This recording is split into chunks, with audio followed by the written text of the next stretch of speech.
суҳбат бо Мирган Шаҳбозов, доктори илмҳои риёзӣ, профессор, академик, дар гузашта муовини раиси Маҷлиси намояндагони Маҷлиси Олии Тоҷикистон, ректори Донишгоҳи давлатии Хоруғ, раиси агентии омор ва ҳоло устоди Донишгоҳи миллии Тоҷикистон дар манзили истиқоматиаш сурат гирифт. Мирган Шаҳбозовро миёни анбӯҳи китобҳо масруф дарёфтем. суҳбат бо эшон низ дар ростои 70-солагиашон сурат гирифт. Устод, шумо дар остони 70 қадам мегузоред. қаблан аз номи ҳайати эҷодии Тоҷикистон ва хонандагаи автономии Тоҷикистон шуморо ба ин санаи муборак шодбош менамоем. Ташаккури зиёд. умуман 70 соле ки тай кардед ё паси сар мекунед, чӣ гуна гузашт? Чӣ бурд доштед? Чӣ бохт доштед? Ташаккури зиёд.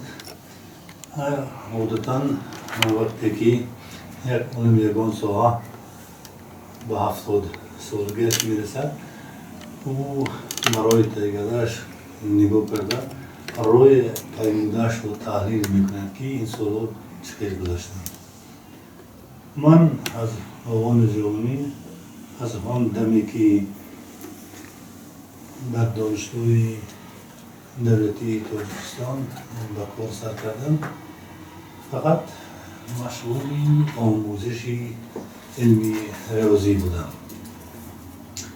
фикр мекунам ки барои як олиме ки дар ягон соҳа каме ҳиссагузор ҳаст, 70 сол на он қадар умри тӯлонӣ аст.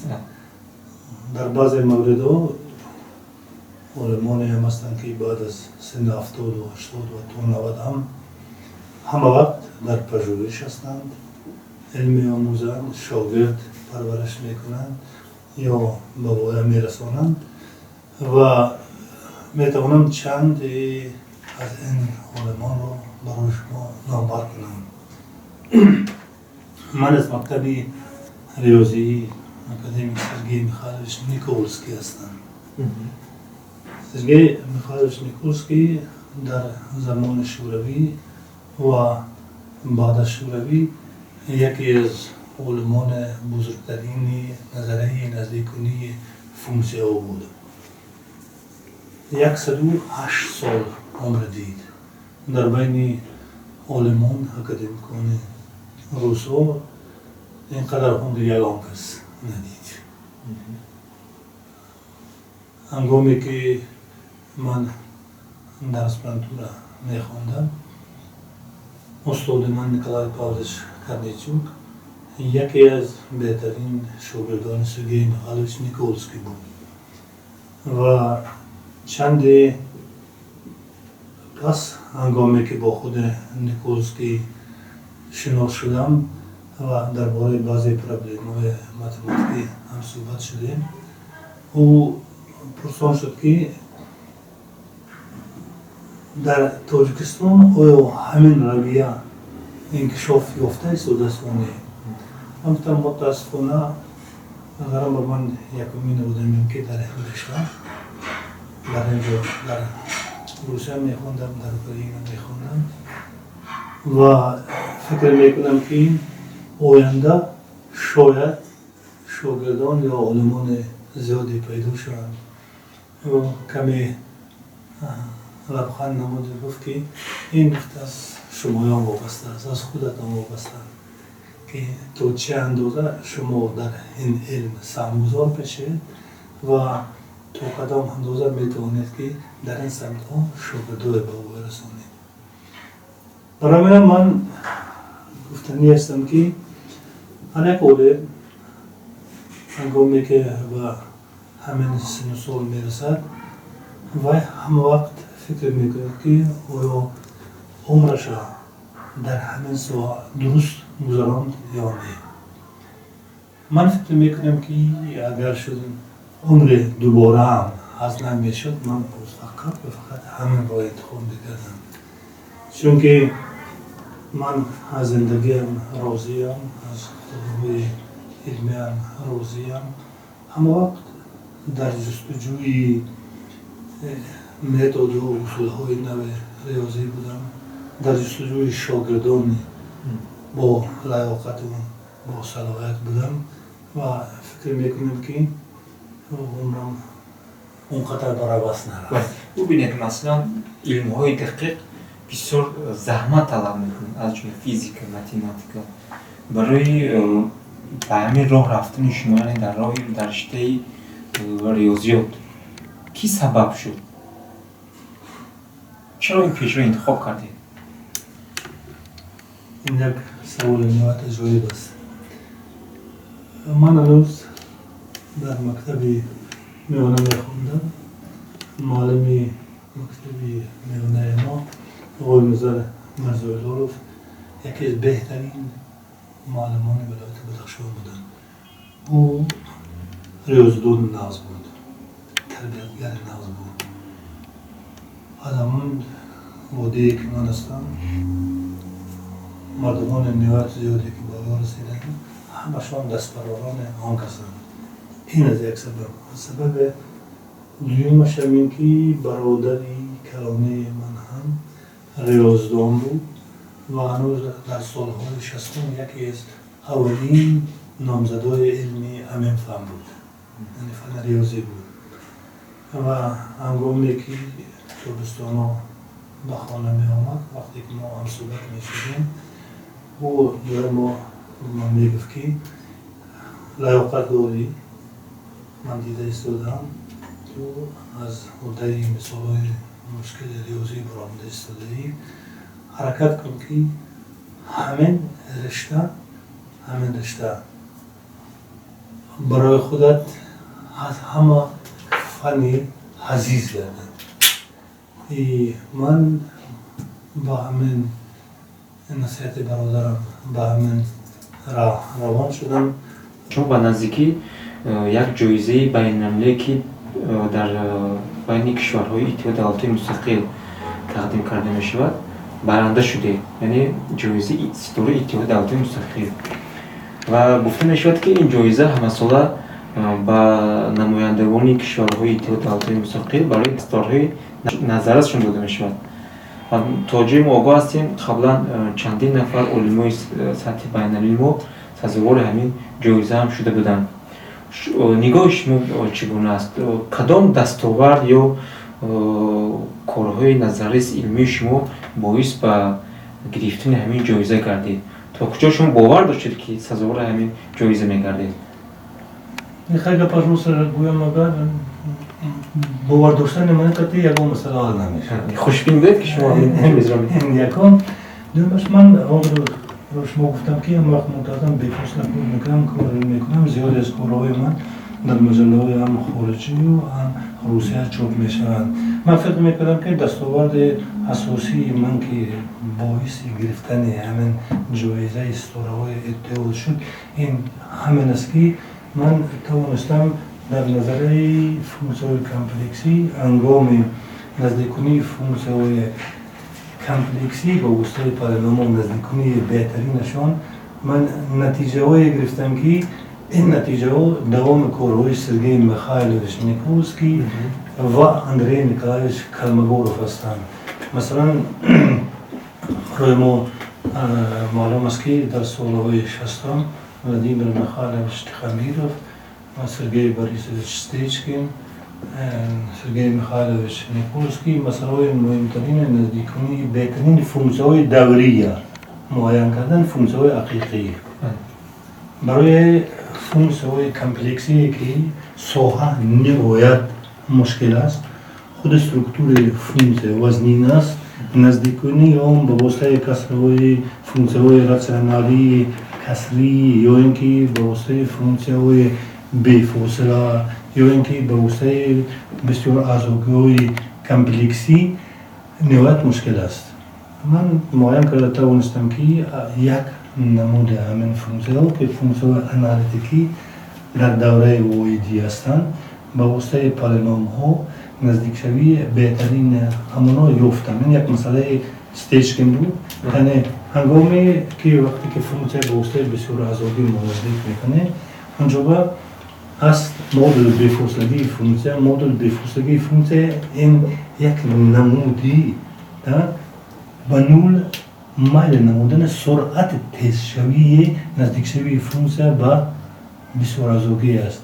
این گونه نابرابری امروز نابرابری استیچکین جکسون یعنی نامیده میشوند و عادتا وقتی که ما فرقیت بین فونکسیون و بین بیسورازوگی به او میگیم اونجا میگیم یکم دومی نامعلوم کنستانت ضرب یکم گونه مدل بفرستگی یا ترتیبیت یا ترتیب امام است. اگر همین دومی که اونجا با دومی ابسولوتی میگن مطلق است معین کرده شود اون بسیار مسئله های همین سوا حال میشن. این گونه مسئله از طرف روبر خودم سال 1962 فقط برای فونکسیون دوری یافته شده بود. بعدا برای فونکسیونی که در پوشه آخر ما داده شدند یافته شد و در یک نمود فضای گیلبرت میگوین نیکلای ون چرنیخ شغل استیچکین و یافته بود. موافقت اساسی من در این است که من همین نتیجه های به اموری کمپلکسی گذراندم و بار اول در اموری کمپلکسی خطرهای کلمگوروی، خطرهای گیرفاندی، خطرهای برشتنی حساب کردم. من حساب کردم این یعنی مقوله هم در دو نامه اساسی ژورنال ماتماتیکی زمید که اکادمی علم های روسیه سال 21 چاپ شدن. برای استاد یک عالم که در عرصه بین‌المللی موفقیت یابد مثلا در رشته علمی دقیق محبوبیت پیدا کند اعتراف شود چی باید کرد؟ زحمت نهایت بسیار باید کشید. مسئله های وزنین زمانه در ساحه خودش رو حل کند موفق میشود. امروز مثلا شما چند شاگرد دارید در رشته علمی دقیق و سمت پژوهشی آنها اصلا از چی بارد است؟ تا کجا آن برای جامعه ما مهم است کاری که آنها میکنند؟ من شاگردان نهایت زیاد دارم. تقریبا زیاده از 40 نامزد علم و 4 دکتر علم با بای رساندم. هنوز هم اسپرانتان دارم هم دکتران پیشدی که در حرفه به اتمام رساندن رساله های علمیشان هستند و من از خدا امید دارم که هنوز هیچ نباشد در 15 شاگرد دیگر رو به باره میرسانم. شما میتونید چند عالم ما رو نامبر کنید که در رشته علم‌های دقیق یعنی فیزیک و ماتماتیک در عرصه بین‌المللی امروز نام برآوردن؟ من فقط در سوای ریاضیات میتوانم نامبر کنم. مرحبا. 3 کس شما گفتید. 3 کس. عبدالحمید جورایف اولین توجیکی که سال 1967 برای اکادمیک الیان نیسترویچ ویکا در سن 38 سالگی صاحب درجه دکتر علم شد و بعدا نامبردار مردم توجیک شد. معلم خودم است. در من دانشگاه ملی ما به درس خواند. عبدالحمید جورایف اولین دکتر علمی فن‌های فیزیک و ماتماتیک از تاجیکستان. دومین عالمی که حقیقت در تمام دنیا نام آورده بود این کمال‌الدین بویمتوف. فکر میکنم که آن استایی که کمال‌الدین بویمتوف در علم ریاضی گذاشت نه همه علمان دولت‌های مشترک منافی به همین درجه رسیدند. هر یک کار علمی که کمال‌الدین به سامان میرساند یک کتاب است، یک پروبلم است. متاسفانه ویان در قید حیات نیستند. در حین سن کمالات در 50 سالگیش این دنیای پدرود رفتند. و سیمین یک عالمی که بسیارم امروز نام و نسبش روی زبان همه کس هست. تیمور صابرов. این یگانه عالم توجیکی که در سن 32 سالگی در شهر ورونژ دیسرتاسیای دکتری امویه کرد در سن تو از 32 سالگی تا سن 37 سالگی مدیر کافر یکی از مکاتب اولی ورانش بود و یکی از بزرگترین عالمان تاجیک است. امروز در بین عالمان تاجیک فکر نه هنه که میگم قریب 30 تا دکتران علم هستند. اینا اولین های بودند از تاجیکستان که با مسئله های مشکل ریاضی همه وقت ناترسیده میچسبیدن، حال می نمودن. در سن نهایت جوان همشان دکتر علم شدن، لیکن متاسفانه یگان تا اینا به سن کمالات نرسید. عرصه این علمایی که من نامبر کردم عرصهشان راستی گپ یکی از دیگری بهتر بودند. تا حال به همین علم هایی که نام برید مونن پیدا نشدند. نه گپ در دیگر جوابه میگن تو هر مرد و هر دور و هر زمان است. اون دور خودشان بودند. امروز خیلی زیاد هستند در تاجیکستان علمانی که اساساً دستاوردهای خیلی زیاد علمی دارند. اینا من برای چه گفتم؟ برای آن که اینا اولین ها بودند. اولین هایی که کشفیات‌های خیلی زیاد کردند و علم در دل همه مردم هستند. امروز هستند برابر اینا هم هستند، در برابر اینا هم کارکردگی هستند. زیادی از علمان متماتیک ما خیلی هم با نفوذ هستند. ببینید شما استاد سالهای زیاد با محصلین تاجیک درس میگید، شاگرد آماده میکنید، همیشه در راه تحقیقات‌های سواحل متماتیک ریاضی قرار دارید. عموما سطح آموزشی علم‌های دقیق مخصوص متماتیک از طرف دانشجویان تاجیک امروز چگونه است؟ شما قناعتمند میکنند؟ یک چی گویم؟ نه. آشکارا بگید. نه. چرا؟ من برای مقایسه فقط یک شما میگم. اون زمانی که من در کافه جوان بودم درس میدادم، مثلا فن تحلیل متماتیکی 4 سمستر میخوندم. 4 سمستر در یک سمستر برای این فن 106 ساعت جدا شده بود. 4 اگر این به ضرب کنیم این میشد 560 ساعت. در 560 ساعت این اساس تمام متماتیک است.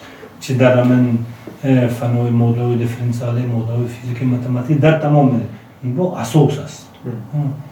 امروز همین برای همین فن همگی 90 ساعت جدا کرده شده. در 90 ساعتی چه مختن نمیشه. و بعد من فاکولتت ما بنام مخمات است. من رو در خوندم یک سخنرانی بنام مخمات است. مقدار ساعت اویی که بود متأصلین استودنت‌ها در همین فاکولته مخمات میخونند از تمام من مقدار ساعت‌ها شاید 25-27 ساعت متماتیک باشد. دیگر تماما دیگر چه هستند. عموما من این تنقیب نیست. این واقعیت است. این واقعیت است. فاکولته یکی متخصصی فن متماتیک معلم میبراید علم از اونجا میاد دیگر که اوای همگی 25-27 فویز همین علم میآموزد. علاوه بر این وقتی که میبیایند از مکتب سست هستند ما با همین ساعتون نمیتوانیم که اونها تربیت کنیم و از آنها یگان عالم یوگای کنیم. مجبوریم که شاگرد بروریم میشینیم شب روز کار میکنیم. لیکن فاکولته که مخمات شد یعنی متماتیک که شد لااقل 75% فنا باید متماتیک باشد چون از اونجا متخصص متماتیک میباید. اما متاسفانه این خیلی نیست. یعنی توجه به اختصاص بیشتر باشد. متخصص شخصی که باید تخصص خودش از یاد میداند و یک کس دیگر میتواند آموزد. با عامه میتواند فهماند. با آنطور میتواند فهماند که این فن چی است، چی میآموزد، مسئله آینده‌اش چی است. و همین اگر نباشه باید چه خیلی متخصص.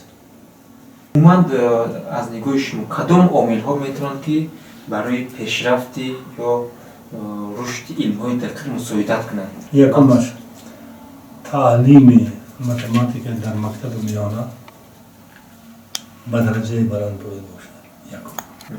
دویمش تعلیم متماتیک در فاکولته‌های متماتیکی تمام دانشگاه‌ها درست برآورده شود. انتخاب اسپرانتو و دکترانتها باید رویکی نباشد. آنهایی را قبول کرد که دانش کافی دارند و در همین ساحه متخصص شده میتوانند. اینها میتوانند در نوبت خود بعد دیگران تربیت کنند، فن خودشان برای دیگران آموزند، اون وقت اونم گلستان میشد. برای سه پیشنهاد کرد آیا زمینه یا تحکرسی موجود است؟ زمینه تحکرسی عذر قریب یک 15 سال آخر یک سیستم دستی بالون نمیگن، بالون میدونید شما. روسیه از وی دست کشید، بلاروس از وی دست کشید. دیگران قلقو یک 2 سال پیشتر من میدونم ما شرکت گرفته و دست کشیدن. عذر در تمام مکاتب علم در دانشگاه ما هم مثلا برای معلمان اجازت داده شد که به طریق کلاسیکی پیشتر هم امتحان قبول کنند هم لیکس خوانند. از این سیستم باید دست کشید، فایده نداره. یک قضاوت کنید، من لیکتر هستم، من در بین 25 کس شاگردای خودم دارم. اونجا که میشد که من دوام سال با هر هفته اونو به 4 ساعت درس میدم. وقت امتحان میگویم من نمیدونم که کیش خیلی میسپارد. بعدم میبینم که اونی که در درس هم نبوده است و 5 دارد باوش، اینی که من درس خونده ایستاده است و شب روز کار میکنه 4 دارد یا دیگر خیلی هیچ نفهمیدم. چند بارها مدت برای این خیلی گپای پست و بلندم شد. لیکن عموما من تعلیم و تدریس باید حقانی باشد. خود من وزارت معارف و مخصوصا دانشگاه ملی رکتور ما یک آدم جوان است، خیلی سعی کوشش دارد. یکمش این که وی آدم عملا گوش میکند. بسیار هم یک راستی گپ علم اقتصاددانی خیلی هم ارزنده هم است. موری نبود است که یکان مسئله به نظر شما بدارید و برای شما نیگوید. درست فهمونده توانید دیگر دستی بگیرید. چند سوال کوتاه. شما که سالهای زیاد در مرتبه‌های گوناگون کار کنید، از رکتور دانشگاه، کمیته دولتی امور، ضمناً در پارلمان فعالیت مؤثر داشتید. خود را در کجا بیشتر دریافتید؟ در تعلیم و در تدریس هنگام رکتور بودم من فخر میکردم که من شاگردان تیار میکنم، من درس میخوانم و اینا پیروان من هستند. سوالهای دیگری کوتاه. درباره فرزندان چطور مشغول هستید؟ 2 پسر و 2 دختر دارم. در کدام ساحه فعالیت دارید؟ دو تا کلانهشان از اویده اولم باید وفات کرده بود سال 2002. هر دوشان اقتصاددان هستند. 2 تا دیگر است مکتب خوان هنوز هستند. من در صحبت کردم پسرم دخترچه‌ام صنف 5 است. در کدام وقت میتوان خرسندی کرد، خوشحالی کرد؟ وقتی که به یگان موفقیت صاحب شدید. ناکس از نگاه شما کیست؟ سوال بسیار مشکل است. من یگان فرد ناکس گفتن نمیتوانم. از نگاه شما؟ لیکن ناکس شخصی که چیز عیان دیده و دانسته ناهیان نگاه می‌دارد. دوستی که در غم و شادی پهلویتان همسرتان کی سزاوار نیکیست؟ اونی که خودش نیکی زیاد کرد. توانگر کیست؟ توانگر اونی که دانش مکمل دارد و به یک کس دیگر یعنی هیچ رای ندارد، مناسبتی ندارد. او صاحب دانش است و این دانشش میتواند او را خورانه بپوشاند. از چی باید پرهیز کرد؟ از دروغگویی. برخی وقت خود را در سیرگشت، تماشای تلویزیون یا شغل دیگر صرف میکنند. شما چه شغل دارید در وقت خالی؟ من هنگامی که وقت خالی داشته باشم در دوشنبه گلباغ‌های زیاد هستند. در گلباغ‌ها 1 ساعت نیم ساعت میگرده. اون موندگی‌های معنی سری که بالای یگان پروبلم‌ها کار میکنه و فکر میکنید همش یک باره گوش‌ها روشن میشود. یعنی شما سیرگشت دوست حلاوت میبرند. از باغ و بستان از زیبایی دوشنبه حلاوت میبرید. نصیحتی که از پدر یا مادر شنیدید؟ همه وقت راستقولی و راستدانی و با کار خودت از نظر نیک و دل خیره نگاه کنید. نصیحتی شما با فرزندان؟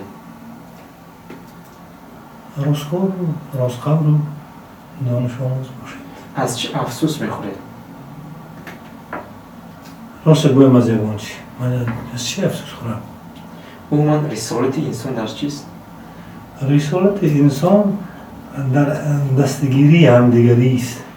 یاری به آن کسانی که ناتوان هستند و اون چیزی که شما میتوانید از دستتان میباید که به او دست یاری دراز کنید.